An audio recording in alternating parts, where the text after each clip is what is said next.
Welcome back na naman dito sa aking channel. Panibagong araw, panibagong video na naman tayo ngayon. May ibabahagi na naman ako sa inyo ngayon na ritual. Ito'y simpleng gabay at simpleng pamamaraan. At kung bago sa channel ko, ay huwag niyo pong kalimutang mag-subscribe at pindutin ang notification bell para palagi kayong updated sa mga bago kong videos. Gusto mo ba na siya ay mababaliw sa kakaisip sa'yo? Yung para bang mababaliw talaga siya at hindi siya mapapakali sa tuwing ikaw ay hindi niya nakikita o nakakausap araw-araw. At palagi siyang atat na makausap at makita ka kahit sa cellphone man lang kung malayo man kayo sa isa't isa. Yung para bang mababaliw talaga siya sa kakaisip sa'yo at gustuhin niya na ikaw ay palaging nakikita at nakakausap niya. Kaya kung gusto mo na maging ganito ang partner mo sa'yo, pues gawin mo itong ritual na ibabahagi ko sa inyo ngayon.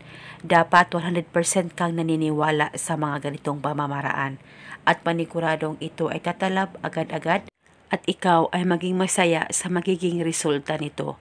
At kung malapit man kayo sa isa't isa, ay paniguradong ikaw ay pupuntahan niya at maging masaya kayong dalawa.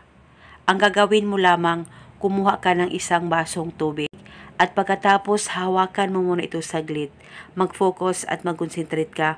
Ilapit ang isang basong tubig sa baba mo at ibulong mo lamang ang mga makapangyarihang salitang ito. Sa pamamagitan nito, pangalan at apelido ng target i-mention nyo po, ikaw ay mababaliw ng husto sa akin at ikaw ay hindi mapapakali sa tuwing hindi mo ako nakikita o nakakausap araw-araw. Ibulong mo lamang ito ng 3 beses. At pagkatapos mo nang mabulong ang spell, ay inumin mo na itong tubig ngayon mismo sa oras na matapos mong ibulong ang mga makapangyarihang salitang binanggit mo. At paniguradong siya ay mababaliw sa kakaisip sa'yo. Gawin itong ritual 1 beses sa isang araw. Pwede mo rin ito gawin sa umaga, sa tanghali o sa gabi. Basta depende na po sa inyo. Ibulong mo lamang sa isang basong tubig at saka ito inumin mo. At eto muna sa ngayon. Maraming salamat po sa panonood. May God bless us all.